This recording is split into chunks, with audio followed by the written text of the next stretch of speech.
Chapter 10. Stalking the Stalkers. At home, I soon realized that it was impossible for me to answer any of my questions. In fact, I couldn't even formulate them. Perhaps that was because the boundary of the second detention had begun to collapse on me. This was when I met Florinda Grau and Carol Tiggs in the world of everyday life.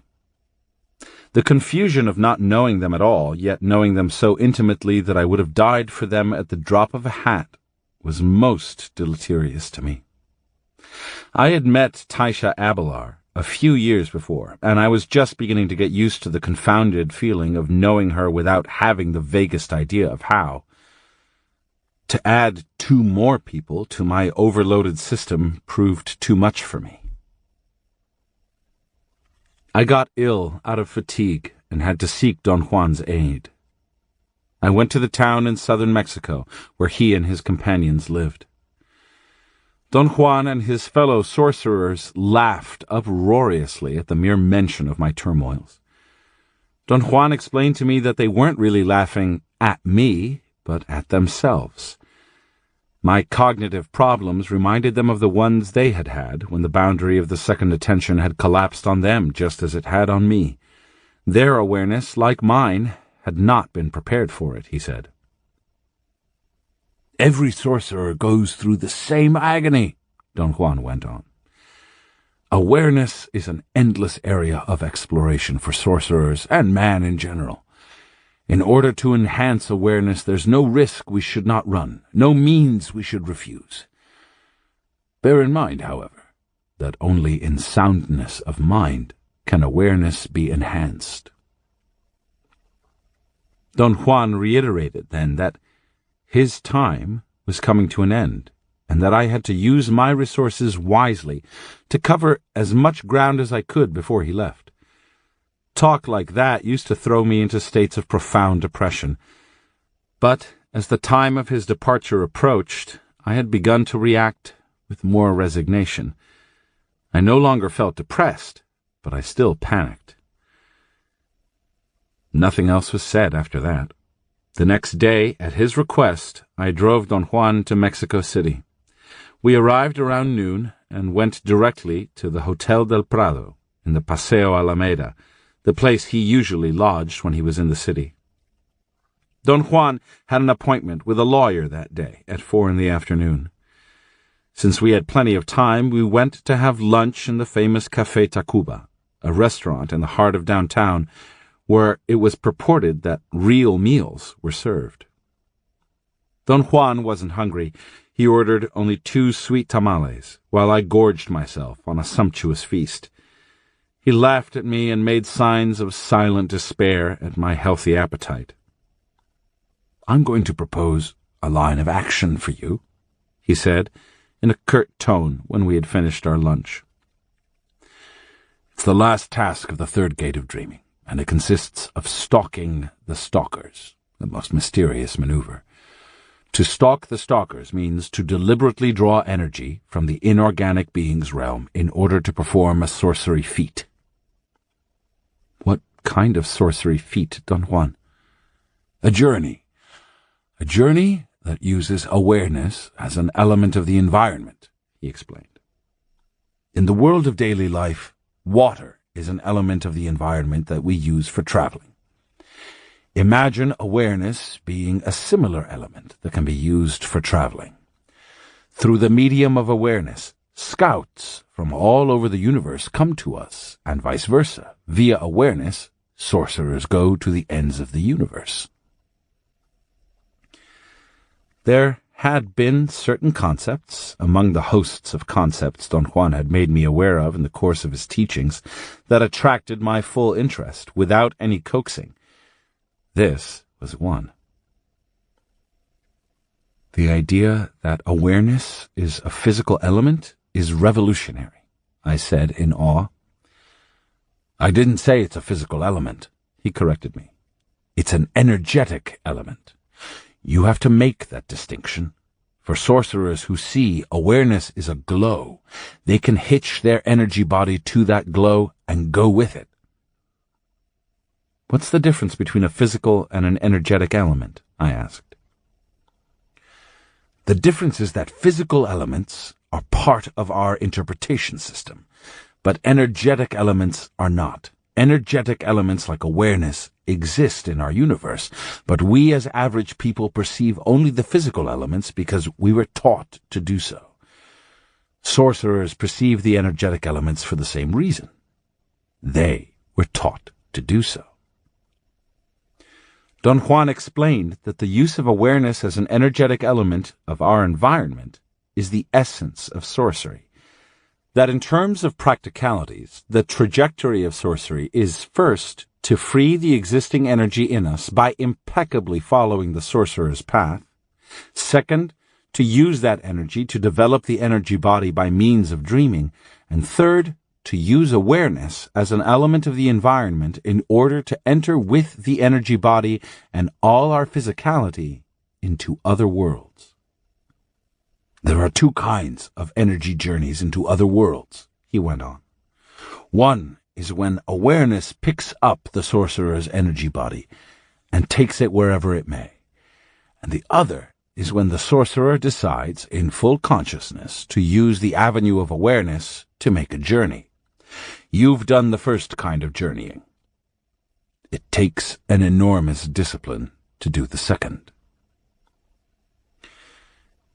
After a long silence, Don Juan stated that in the life of sorcerers there are issues that require masterful handling, and that dealing with awareness as an energetic element open to the energy body is the most important, vital, and dangerous of those issues. I had no comment. I was suddenly on pins and needles, hanging on every one of his words. By yourself, you don't have enough energy to perform the last task of the third gate of dreaming, he went on. But you and Carol Tiggs together can certainly do what I have in mind. He paused, deliberately egging me on with his silence to ask what he had in mind. I did. His laughter only increased the ominous mood. I want you two to break the boundaries of the normal world, and using awareness as an energetic element enter into another, he said. This breaking and entering amounts to stalking the stalkers. Using awareness as an element of the environment bypasses the influence of the inorganic beings, but it still uses their energy. He didn't want to give me any more information in order not to influence me, he said. His belief was that the less I knew beforehand, the better off I would be. I disagreed, but he assured me that, in a pinch, my energy body was perfectly capable of taking care of itself. We went from the restaurant to the lawyer's office. Don Juan quickly concluded his business, and we were in no time at all in a taxi on our way to the airport. Don Juan informed me that Carol Tiggs was arriving on a flight from Los Angeles, and that she was coming to Mexico City exclusively to fulfill this last dreaming task with me. The Valley of Mexico is a superb place to perform the kind of sorcery feat you're after, he commented. You haven't told me yet what the exact steps to follow are, I said. He didn't answer me. We didn't speak any more, but while we waited for the plane to land, he explained the procedure I had to follow. I had to go to Carol's room at the Regis Hotel across the street from our hotel, and after getting into a state of total inner silence, with her I had to slip gently into dreaming, voicing our intent to go to the realm of the inorganic beings. I interrupted to remind him that I always had to wait for a scout to show up before I could manifest out loud my intent to go to the inorganic being's world. Don Juan chuckled and said, You haven't dreamt with Carol Tiggs yet. You'll find out that it's a treat. Sorceresses don't need any props. They just go to that world whenever they want to. For them, there's a scout on permanent call. I couldn't bring myself to believe that a sorceress would be able to do what he was asserting. I thought I had a degree of expertise in handling the inorganic being's world, When I mentioned to him what was going through my mind, he retorted that I had no expertise whatsoever when it came to what sorceresses are capable of. "Why do you think I had Carol Tiggs with me to pull you bodily out of that world?" he asked. "Do you think it was because she's beautiful?" "Why was it, Don Juan?"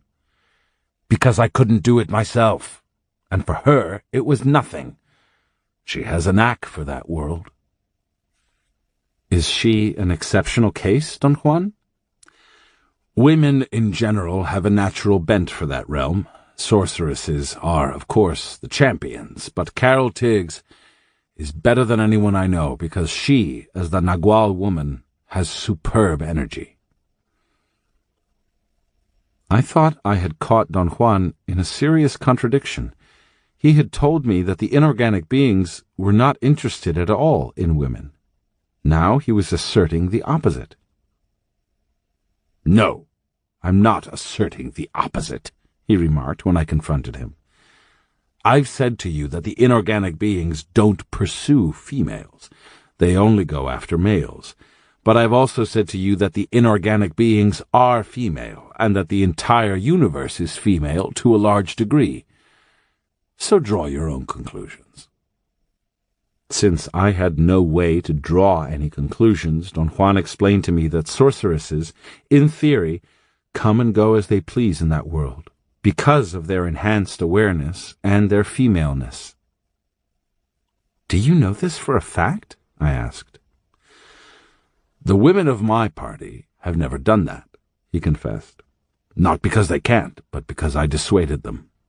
The women of your party, on the other hand, do it like changing skirts."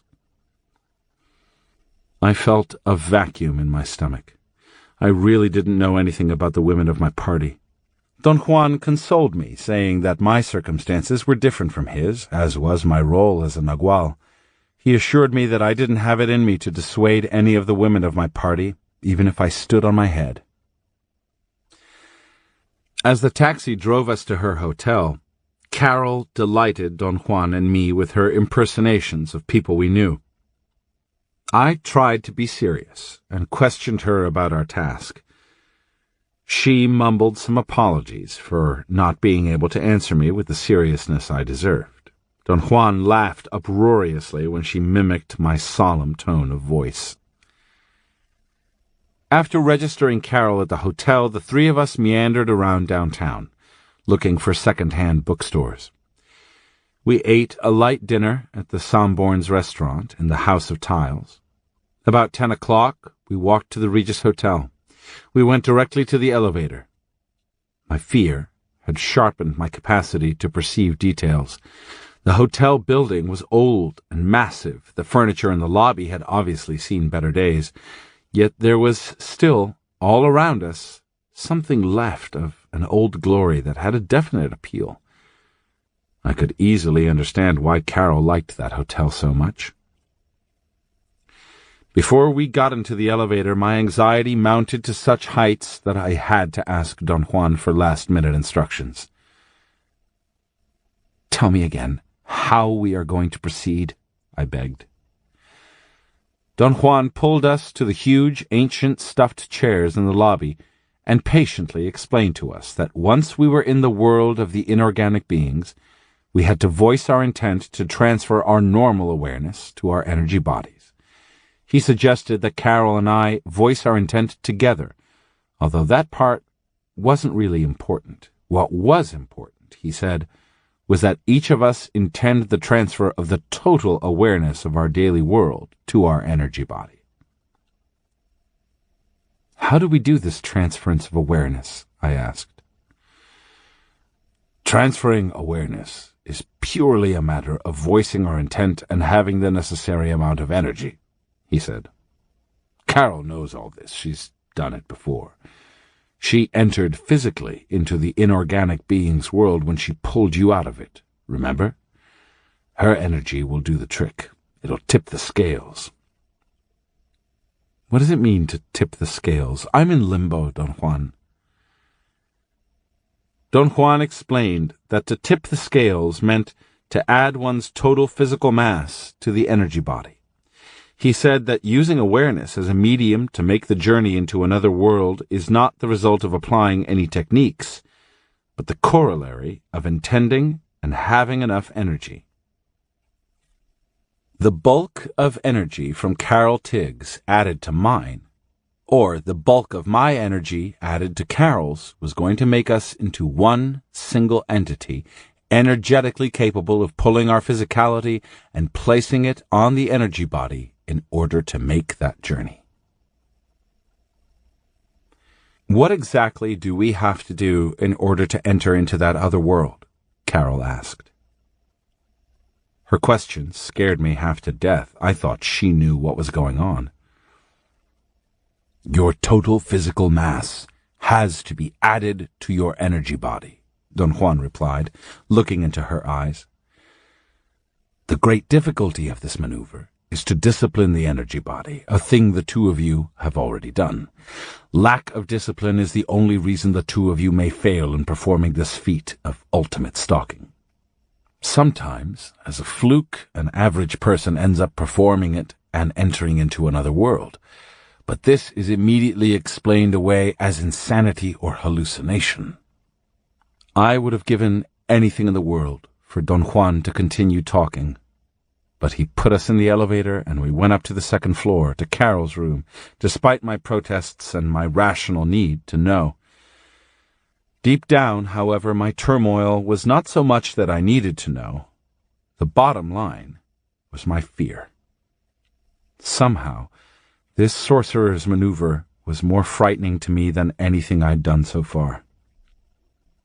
Don Juan's parting words to us were, "Forget the self, and you will fear nothing." His grin and the nodding of his head were invitations to ponder the statement. Carol laughed and began to clown, imitating Don Juan's voice as he gave us his cryptic instructions. Her lisping added quite a bit of color to what Don Juan had said. Sometimes I found her lisping adorable. Most of the time, I detested it. Fortunately, that night, her lisping was hardly noticeable. We went to her room and sat down on the edge of the bed. My last conscious thought was that the bed was a relic from the beginning of the century. Before I had time to utter a single word, I found myself in a strange-looking bed. Carol was with me. She half sat up at the same time I did. We were naked, each covered with a thin blanket. "What's going on?" she asked in a feeble voice. "Are you awake?" I asked inanely. "Of course I'm awake," she said in an impatient tone. "Do you remember where we were?" I asked. There was a long silence, as she obviously tried to put her thoughts in order. "I think I'm real, but you're not," she finally said. "I know where I was before this, and you want to trick me."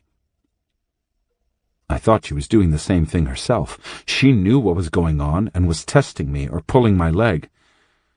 Don Juan had told me that her demons and mine were caginess and distrust. I was having a grand sample of that. "I refuse to be part of any shit where you're in control," she said. She looked at me with venom in her eyes. "I am talking to you, whoever you are."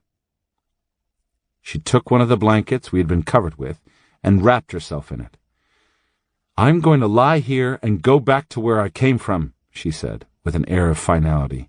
"You and the Nagual go and play with each other." "You have to stop this nonsense," I said forcefully. "We're in another world." She didn't pay any attention and turned her back to me like an annoyed, pampered child. I didn't want to waste my dreaming attention in futile discussions of realness. I began to examine my surroundings. The only light in the room was moonlight, shining through the window directly in front of us. We were in a small room on a high bed. I noticed that the bed was primitively constructed. 4 thick posts had been planted in the ground, and the bed frame was a lattice made of long poles attached to the posts. The bed had a thick mattress, or rather a compact mattress. There were no sheets or pillows. Filled burlap sacks were stacked up against the walls. 2 sacks by the foot of the bed, staggered one on top of the other, served as a stepladder to climb onto it. Looking for a light switch, I became aware that the high bed was in a corner against the wall. Our heads were to the wall. I was on the outside of the bed and Carol on the inside. When I sat on the edge of the bed, I realized that it was perhaps over 3 feet above the ground. Carol sat up suddenly and said with a heavy lisp, "This is disgusting. The Nagual certainly didn't tell me I was going to end up like this." "I didn't know it either," I said. I wanted to say more and start a conversation, but my anxiety had grown to extravagant proportions. "You shut up!" she snapped at me, her voice cracking with anger. "You don't exist! You're a ghost! Disappear! Disappear!" Her lisping was actually cute and distracted me from my obsessive fear. I shook her by the shoulders. She yelled, not so much in pain as in surprise or annoyance. "I'm not a ghost," I said. "We made the journey because we joined our energy." Carol Tiggs was famous among us for her speed in adapting to any situation. In no time at all, she was convinced of the realness of our predicament and began to look for her clothes in the semi-darkness. I marveled at the fact that she wasn't afraid. She became busy, reasoning out loud where she might have put her clothes had she gone to bed in that room. "Do you see any chair?" she asked. I faintly saw a stack of 3 sacks that might have served as a table or high bench. She got out of the bed, went to it, and found her clothes and mine neatly folded the way she always handled garments. She handed my clothes to me. They were my clothes, but not the ones I'd been wearing a few minutes before in Carol's room at the Regis Hotel. "These are not my clothes," she lisped. "And yet they are mine. How strange." We dressed in silence. I wanted to tell her that I was about to burst with anxiety. I also wanted to comment on the speed of our journey, but in the time I'd taken to dress, the thought of our journey had become very vague. I could hardly remember where we'd been before waking up in that room. It was as if I had dreamt the hotel room. I made a supreme effort to recollect, to push away the vagueness that had begun to envelop me. I succeeded in dispelling the fog, but that act exhausted all my energy. I ended up panting and sweating. "Something nearly got me," Carol said. I looked at her. She, like me, was covered with perspiration. "It nearly got you, too. What do you think it is?" "The position of the assemblage point," I said, with absolute certainty. She did not agree with me. "It's the inorganic beings collecting their dues," she said, shivering. "The Nagual told me it was going to be horrible, but I never imagined anything this horrible." I was in total agreement with her. We were in a horrifying mess, yet I couldn't conceive what the horror of that situation was. Carol and I were not novices. We had seen and done endless things, some of them outright terrifying. But there was something in that dream room that chilled me beyond belief. "We are dreaming, aren't we?" Carol asked. Without hesitation, I reassured her that we were, although I would have given anything to have Don Juan there to reassure me of the same thing. "Why am I so frightened?" she asked me, as if I were capable of rationally explaining it. Before I could formulate a thought about it, she answered her question herself. She said that what frightened her was to realize, at a body level, that perceiving is an all-inclusive act when the assemblage point has been immobilized on one position. She reminded me that Don Juan had told us that the power our daily world has over us is a result of the fact that our assemblage point is immobile on its habitual position. This immobility is what makes our perception of the world so inclusive and overpowering that we cannot escape from it. Carol also reminded me about another thing the Nagual had said, that if we want to break this totally inclusive force, all we have to do is dispel the fog, that is to say, displace the assemblage point by intending its displacement. I had never really understood what Don Juan meant until the moment I had to bring my assemblage point to another position in order to dispel that world's fog, which had begun to swallow me. Carol and I, without saying another word, went to the window and looked out. We were in the country. The moonlight revealed some low, dark shapes of dwelling structures. By all indications, we were in the utility or supply room of a farm or a big country house. "Do you remember going to bed here?" Carol asked. "I almost do," I said, and meant it. I told her I had to fight to keep the image of her hotel room in my mind as a point of reference. "I have to do the same," she said in a frightened whisper. "I know that if we let go of that memory, we are goners." Then she asked me if I wanted us to leave that shack and venture outside. I did not. My apprehension was so acute that I was unable to voice my words. I could only give her a signal with my head. "You're so very right not to want to go out," she said. "I have the feeling that if we leave this shack, we'll never make it back." I was going to open the door and just look outside, but she stopped me. "Don't do that," she said. "You might let the outside in." The thought that crossed my mind at that instant was that we had been placed inside a frail cage.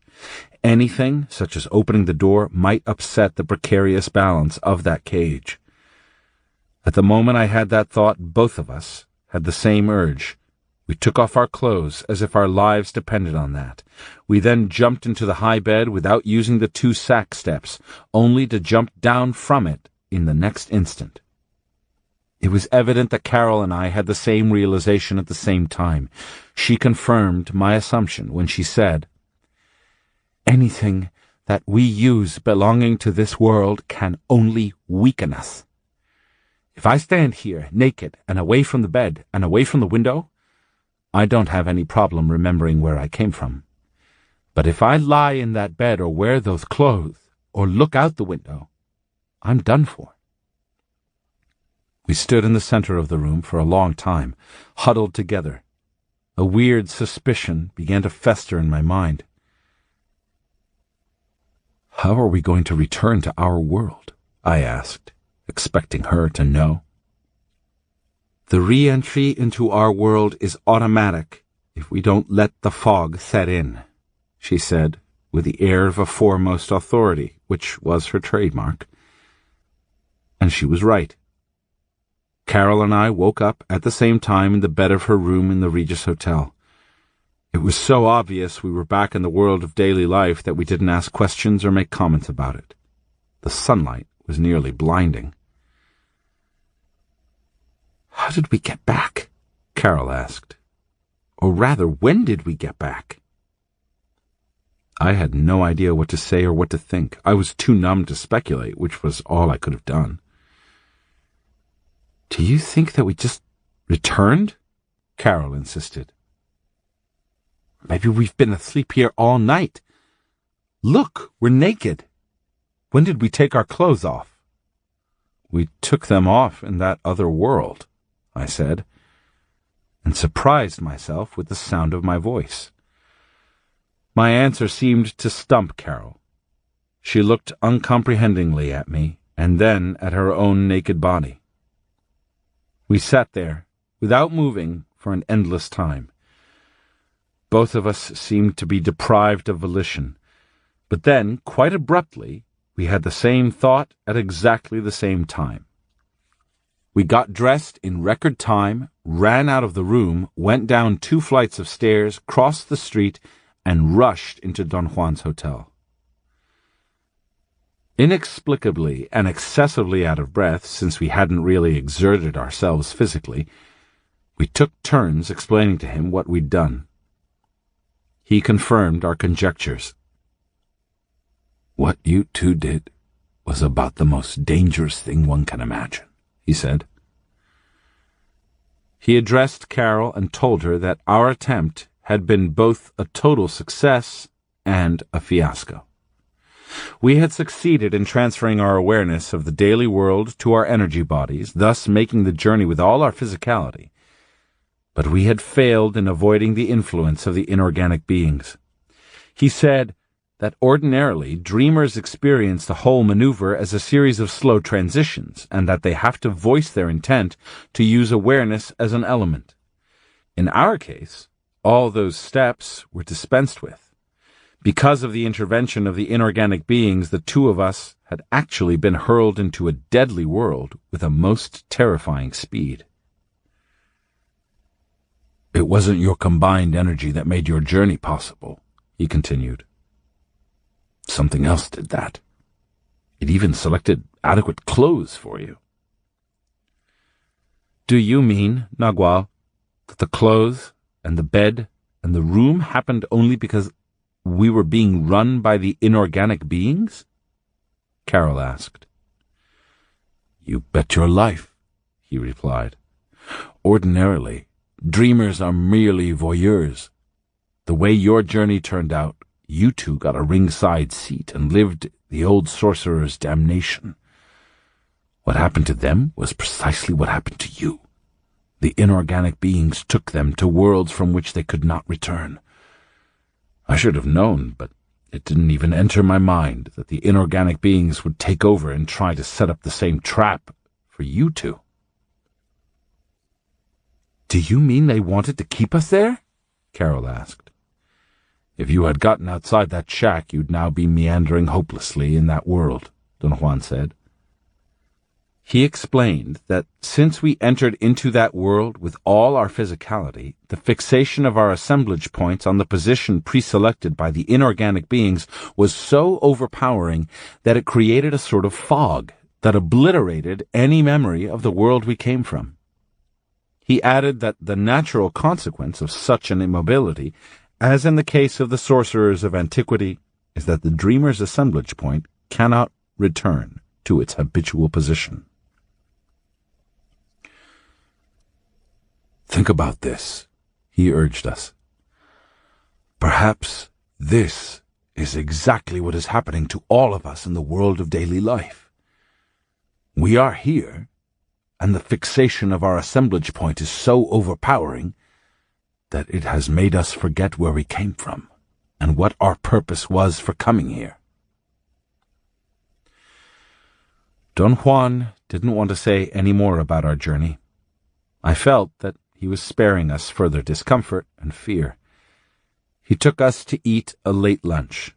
By the time we reached the restaurant a couple of blocks down Francisco Madero Avenue, it was 6 o'clock in the afternoon. Carol and I had slept, if that is what we did, about 18 hours. Only Don Juan was hungry. Carol remarked with a touch of anger that he was eating like a pig. Quite a few heads turned in our direction on hearing Don Juan's laughter. It was a warm night. The sky was clear. There was a soft, caressing breeze as we sat down on a bench in the Paseo Alameda. "There is a question that's burning me," Carol said to Don Juan. "We didn't use awareness as a medium for traveling, right?" "That's true," Don Juan said, and sighed deeply. "The task was to sneak by the inorganic beings, not be run by them." "What's going to happen now?" she asked. "You are going to postpone stalking the stalkers until you two are stronger," he said. "Or perhaps you'll never accomplish it. It doesn't really matter. If one thing doesn't work, another will. Sorcery is an endless challenge. He explained to us again, as if he were trying to fix his explanation in our minds, that in order to use awareness as an element of the environment, dreamers first have to make a journey to the inorganic being's realm. Then they have to use that journey as a springboard, and while they're in possession of the necessary dark energy, they have to intend to be hurled through the medium of awareness into another world. The failure of your trip was that you didn't have time to use awareness as an element for traveling, he went on. Before you even got to the inorganic being's world, you two were already in another world. What do you recommend we do? Carol asked. I recommend that you see as little of each other as possible, he said. I'm sure the inorganic beings will not pass up the opportunity to get you two, especially if you join forces. So, Carol Tiggs and I deliberately stayed away from each other from then on. The prospect that we might inadvertently elicit a similar journey was too great a risk for us.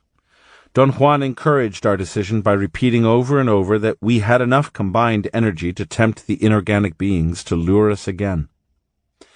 Don Juan brought my dreaming practices back to seeing energy in energy-generating dreamlike states. In the course of time, I saw everything that presented itself to me. I entered in this manner into a most peculiar state. I became incapable of rendering intelligently what I saw. My sensation was always that I had reached states of perception for which I had no lexicon. Don Juan explained my incomprehensible and indescribable visions as my energy body using awareness as an element not for journeying, because I never had enough energy, but for entering into the energy fields of inanimate matter or of living beings.